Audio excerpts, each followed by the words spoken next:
Hello everyone, tonight on our program, Finance Minister Ken Ofori-Atta upbeat Ghana Cares program would deal with rising unemployment as a result of the COVID-19 pandemic. This is consistent with our resolve to create the most business-friendly, dynamic private sector, building up on our youth and a people-centered economy. Also coming up, financial consultant Charles Mensah proposes another round of COVID-19 stimulus for businesses. We'll hear why that is necessary. This time round, if we intend to help, it doesn't have to be on a wholesale way.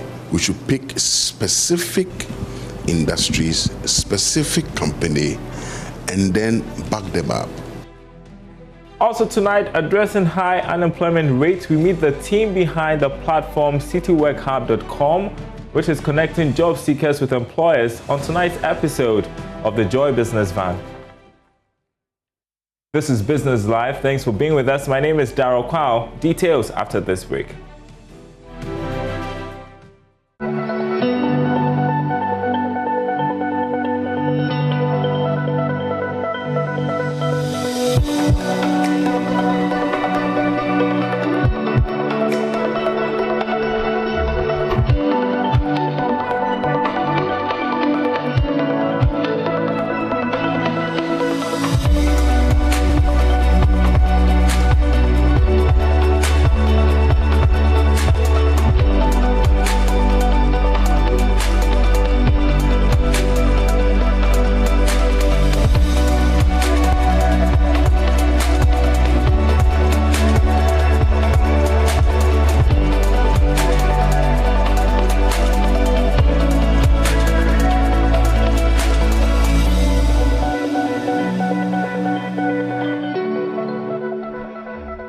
Welcome back to the program. Finance Minister Ken Ofori-Atta says he sees the Ghana Cares program as another government initiative to deal with rising unemployment as a result of the COVID-19 pandemic. The minister said this at a meeting with the visiting Vice President of the International Finance Corporation, Sergio Pameta, and Jodrafe Hesmore. The meeting was part of the Finance Minister's plan to brief the International Finance Corporation, IFC, on measures that government has taken for this new initiative, that is the Ghana Cares program, which government believes will help transform the economy. Speaking at the program, Finance Minister Ken Ofori-Atta noted that the Ghana Cares has the potential to turn things around and transform the economy.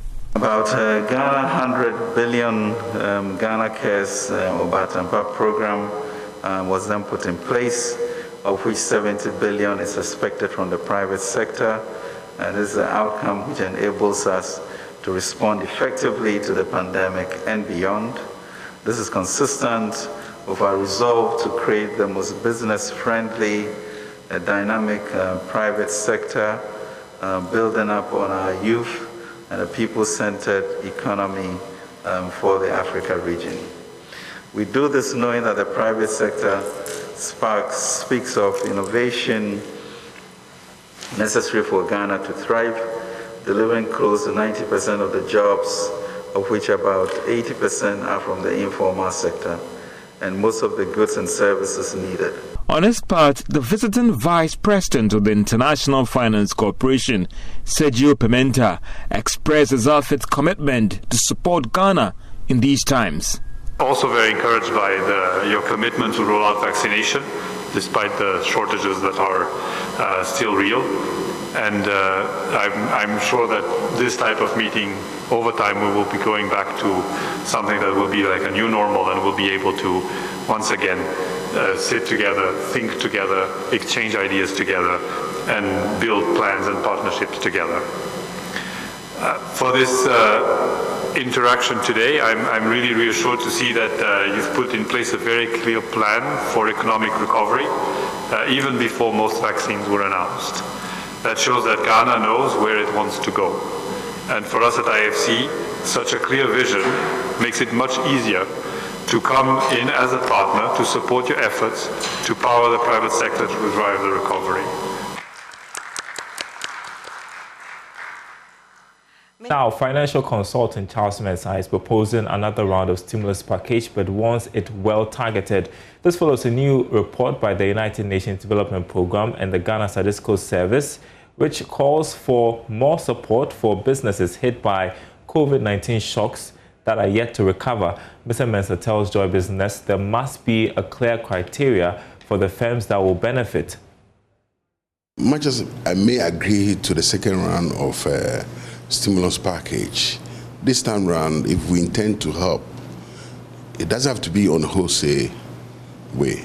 We should pick specific industries, specific company, and then back them up. If you look at the pharmaceutical sector, it's an industry that have played a major role, especially with the COVID thing, has played a major role. So specifically, if you go to support the packaging of the drugs, the research, converting the research thing into mainstream, it helps. So I don't want to see a stimulus package where it's general, that we are giving 600 million to support SME. No, it should be we are giving a certain amount to help companies in the agro-processing, for instance, or we are giving specific money to support people in the construction industry.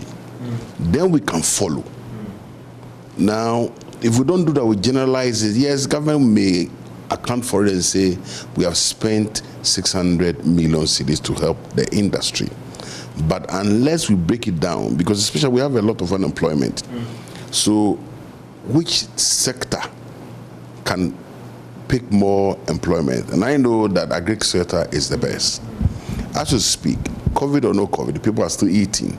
So I think the packaging, the agro-processing of the agriculture is the big thing that we have to push and push it right. So you're looking at a more targeted second round of stimulus package for sectors that might employ more people, sectors that impact directly on key sectors of the economy.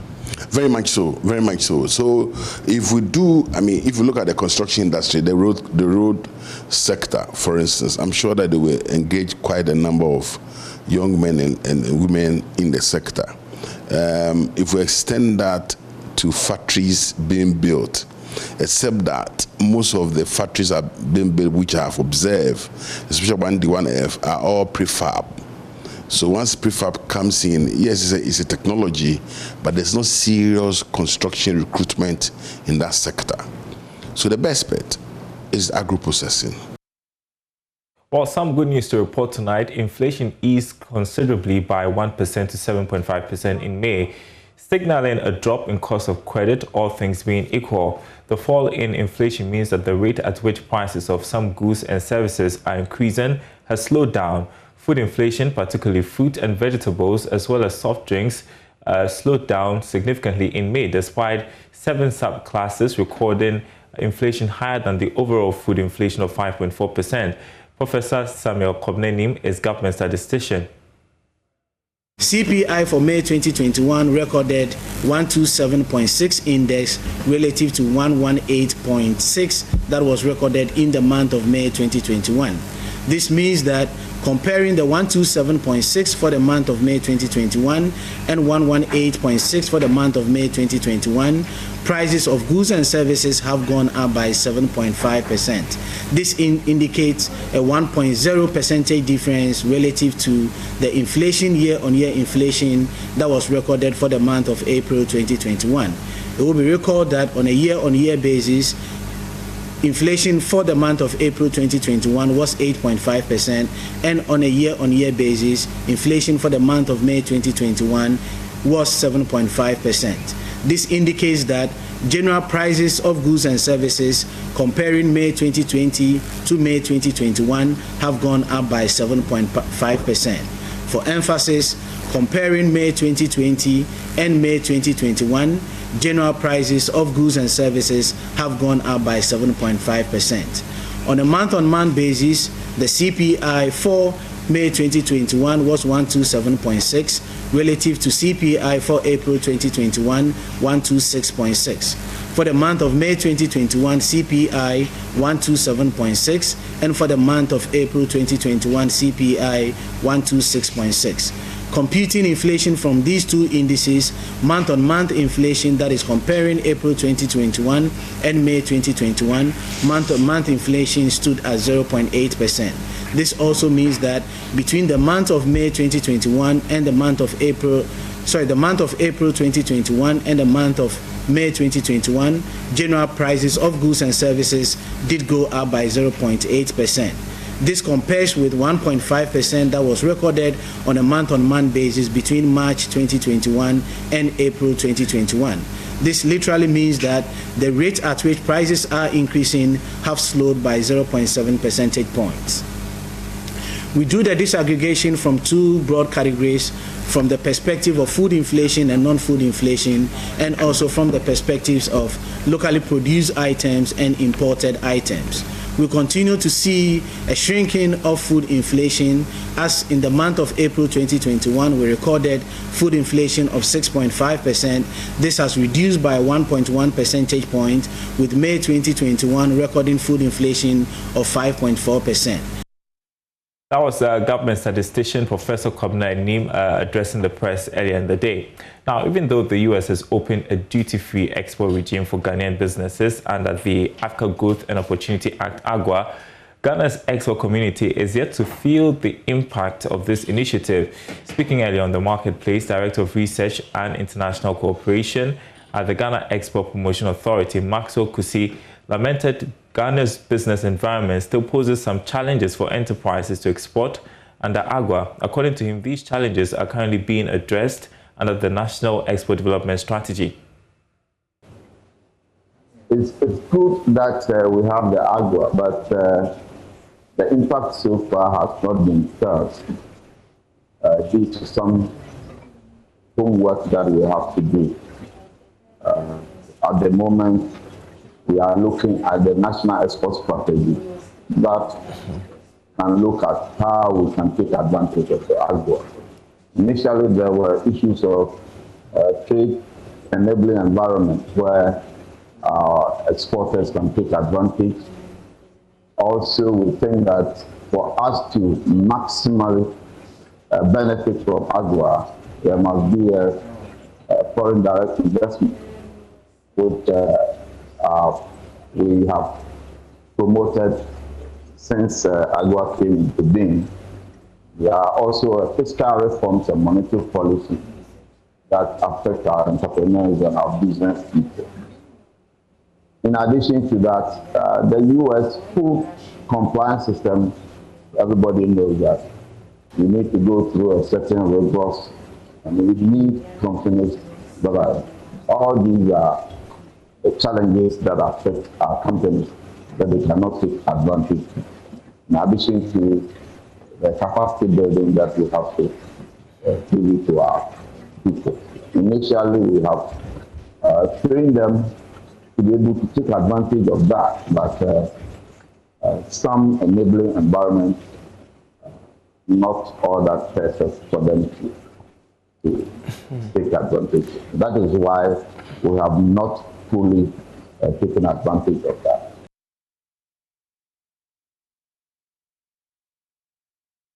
All right, you're watching Business Live. Still to come, addressing the high unemployment rate. We'll meet the team behind the platform cityworkhub.com, which is connecting job seekers with employers, on tonight's episode of the Joy Business Van. That's coming up. Meantime, here's your money tip on Money Lab.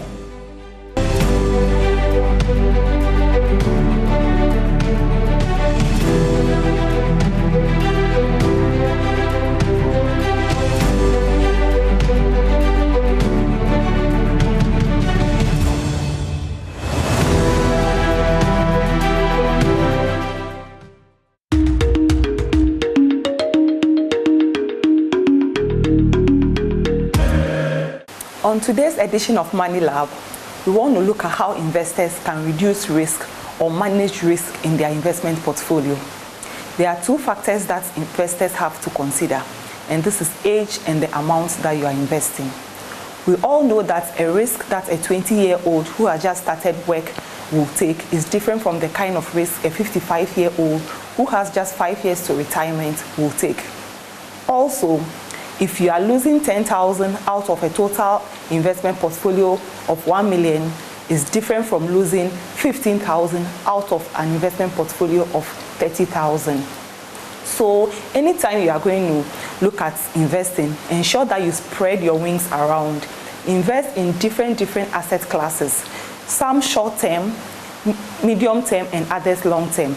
This will help you diversify your portfolio and minimize your risk. Also, you can consider investing across various countries and currencies to help you in minimizing your risk. Join us on the next edition of Money Lab as we continue our discussion.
Okay, welcome back. Now, Ghana continues to battle with the high incidence of joblessness. The situation has been made worse by the COVID-19 pandemic, which caused some job losses.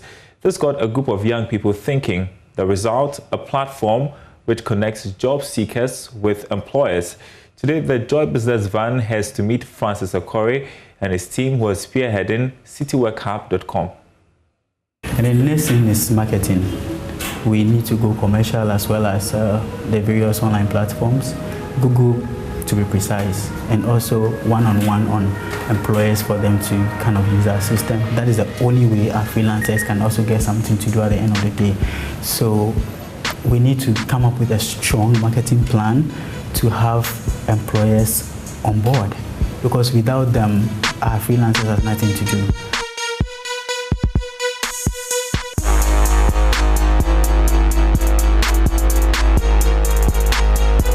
Francis Okori and his team discussed their next move after launching the CityWorkHub platform created to help job seekers connect with employers.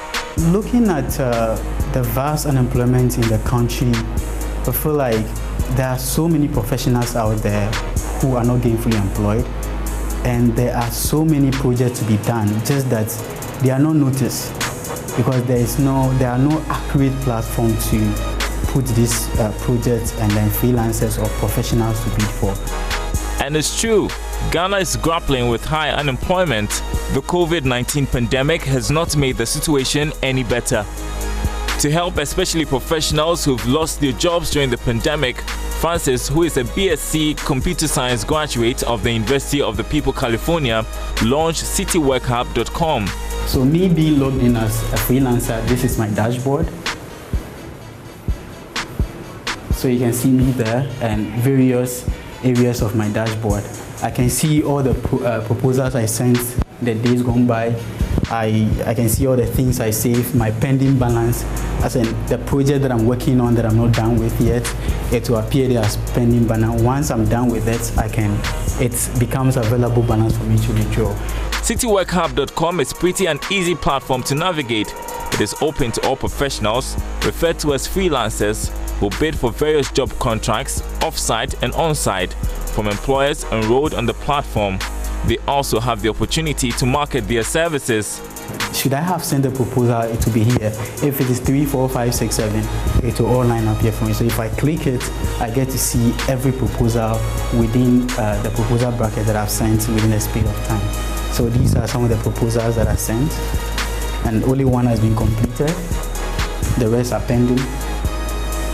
And coming here is the invoices, that's the money I made in the system, and I had the invoices. I can print it out, I can download it for my personal bills. Employers can also view profiles of freelancers on the platform and employ them on a permanent basis. All their portfolios are in the system. Their ratings, their customers criticizing them, everything is in the system. So you can see a profile of, you can have a look at a profile of a freelancer and tell whether this freelancer is eligible for me to give the project to or not. So you are not just giving a project to someone you don't know. You've already seen their work done. You've already seen their approvals and stuff like that. So you are confident that if I give the project to this freelancer, you will do it for me in no time.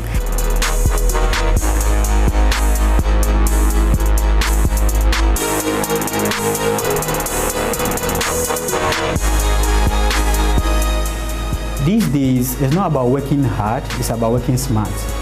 So with this, you don't even have to have a monthly employment. You can be at the comfort of your home, bid for contracts every month. Hopefully you get a lot coming your way. Here, for example, let's say I'm a graphic designer. For example, I'm a graphic designer at company A, and I'm paid 1,000 cedis at the end of the month. And I'm also a freelance in this system as a part-time. And in a space of a month, I got 3 logos to design, and each is probably paying me 400 cedis. At the end of the month, I'm probably earning more than my monthly salary. Feedback so far has been good. The immediate goal for Francis and his team is to get more employers and freelancers onto the platform, but they require partnerships and funding to keep the platform going. It will be a great joy to us if at the end of the day we have masses having to work from home or to have the liberty to work for themselves. And that alone gives us the courage and the enthusiasm to move forward with us. And hopefully some respite for job seekers.